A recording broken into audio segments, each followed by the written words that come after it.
ช่ไหมโอ้คันผู้ใดเข้ามาอเมริกาแปลว่าเดินยนต์เดินห้อไปถ่ารถมันบ่เขายืนฟ้องร้องแล้วเขาออกไม้โกไปหมดแล้วเจ้าเหยียบพื้นเป็นอเมริกาเวลาใดเขาจับเวลานั้นว่าฉันซะเอาเพิ่นมาบัดนี้บ่มีไผที่จะคัดคืนศาลใดมีแต่คำสั่งศาลออกไปแล้วต้องปฏิบัติว่าฉันซะคือคำสั่งกษัตริย์ในเมื่อก่อนเป็นกษัตริย์แล้วตัดแล้วบ่คืนคำแม่นศาลอันนั้นเขามีสิทธิ์ติดคุกว่าฉันซะแล้วขอให้เขาจะห้องเสียงใดก็ตามอยู่ในลาวปัจจุบันนี้แต่ว่าเดี๋ยวนี้ reflection ในการเฮ็ดเฮียงมือวิธีเก่านั้น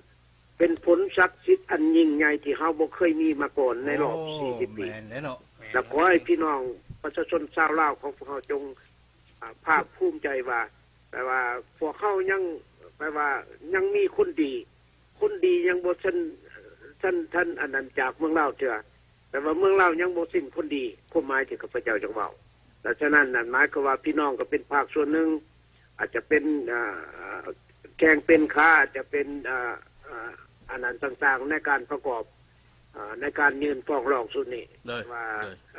เพื่ออยากให้พวกเขานั้นแปลว่าได้ถึงจุดที่หมายแล้วก็ได้รับชัยชนะนั้นพวกเขาจะต้องกลุ่มร่วมกันเผยแพร่เอกสารดังกล่าวนั้นเผยแพร่ผู้ใดก็ตามที่ได้รับประสบข้อกรรมดังกล่าวที่ผ่านมาแล้วข้าพเจ้าก็จะส่งฟ้องไปให้แล้วก็หลังจากนั้นแปลว่าถ้าหากว่าผู้ใดหันสนใจยังแปลว่าข้าพเจ้าก็จะติดต่อทางวิทยุกระจายเสียงที่พวกเขากำลังออกอากาศอยู่ปัจจุบันนี้เพื่อให้ได้พี่น้องอันได้เข้าใจชัดเจนว่าอันใดเป็นอันใดควรที่จะได้สเต็ป1 2 3อันนี้เป็นบทบาทที่พวกเขาจะต้องได้ถือปฏิบัติฉะนั้นหมายความว่าเหตุการณ์นี้เป็นเหตุการณ์ที่ทุกคน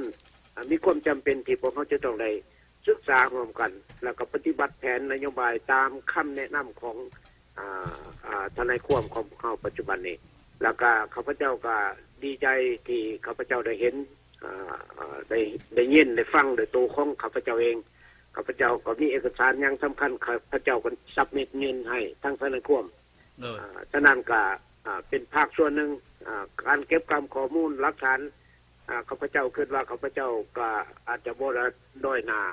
แต่ละภาคการเมืองที่ข้าพเจ้าได้เผชิญหูจักผ่านมาข้าพเจ้าเป็นนักเขียนเป็นนัก history แล้วก็เป็นนักประวัติศาสตร์พงศาวดารฉะนั้นข้าพเจ้าจึงได้รวบรวมออกข้อมูลหลักฐานทั้งหมดนี้แต่ว่าซับมิตให้ทนายความยืนฟ้องร้องอัยการศาลยุติธรรมของสหรัฐอเมริกาอย่างเป็นทางการปัจจุบันนี้โอเคถ้าบุญทันมีคำถามอีกบัดนี้ว่าจะมันมีคำถามหลายนะเจ้าบ่ได้มีคำถามอันนี้ก่อนเอาให้บุญทันถามก่อนเอาท่านพาดีคำถามก่อนเจ้าห้องใกล้ๆไม้ได้โอเคเจ้าห้องชื่อเพิ่นว่าอาจารย์อีหยังเนาะนี่เนาะโอ้น่ะดร.วิลเลียมบัวลอย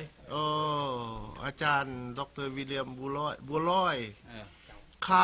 าวที่อาจารย์ได้มาหั่นมันเป็นสิ่งที่ดีต่อสื่อมวลชนเด้อขะน้อย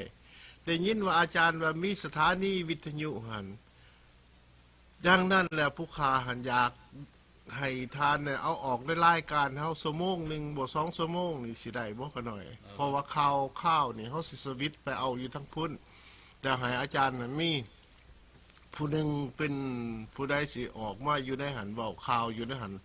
30 นาทีหรือว่าชั่วโมงนึงจังซี่หรือว่าเวลาเฮามีอยู่ในนี่เป็นลาวเอเชียทีวีคนเบิ่งอยู่เว็บไซต์ได้เบิ่งอยากให้ข่าวของอาจารย์นี่ให้สังคมเจ้าให้สังคมได้ฮู้จักนำอยากให้อาจารย์หาวิธีเอา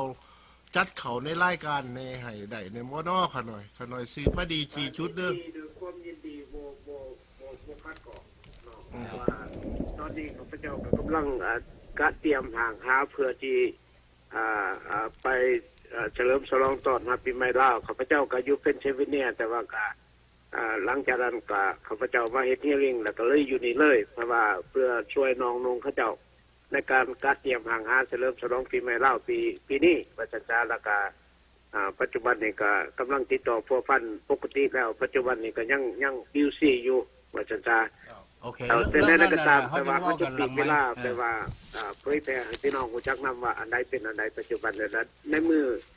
ที่พวกเขาจะเฉลิมฉลองกันนั้นก็เป็นโอกาสนึงที่พวกเขาจะได้รับการชี้แจง อันอันรายละเอียดต่างๆstep by step และพร้อมเดียวกันหันแปลว่าในตัวหน้าจะมีหยังบังเกิดขึ้นแล้วพวกเฮาควรที่จะไหลจากนี้ไปหาอันการเฮ็ด hearing อาจจะเป็นงวดต่อไปหรือว่าเพราะว่าปัจจุบันนี้พวกเฮาเฮ็ด amended petition complaint ของพวกเฮานั่นแปลว่า3ฉบับส่งเข้าไปหลังจากมือเฮาเฮ็ด hearing เรียบร้อยแล้วก็พวกพญาตบีรีฟุ้งพวกบรรดาพวกอย่างใดซากศพของเขาเจ้ามาทำชวนบุญกุศลหรือว่าต่างๆเขาเจ้าก็ส่งทยอยกันเข้ามาแล้วข้าพเจ้าก็ซับมิตให้เขาเจ้าอย่างเป็นทางการแล้วถึงจะได้ก็ตามไปว่าสิ่งเหล่านี้เป็นสิ่งที่พวกเขาควรศึกษาของกันแล้วพวกเขาบ่ควรปะปล่อยให้โอกาสนี้หันไปว่าที่สปป.ลาวมันกำลังเข้ามาแทรกแซงพวกเขาปัจจุบันนี้พวกเขาจะต้องปราบจีนบ้านพวกเขาเนี่ยมันให้เขารู้จักว่าพวกเขานี่มันอพยพลาวซึ่งว่าโบสิ้นความหวังที่พวกเขามาอยู่สหรัฐอเมริกานี่พวกเขามาอยู่สหรัฐอเมริกาบ่ได้หมายความว่าพวกเขาน่ะจะมาอยู่นี่เลยพวกเขามาขอหลีกภัยการเมือง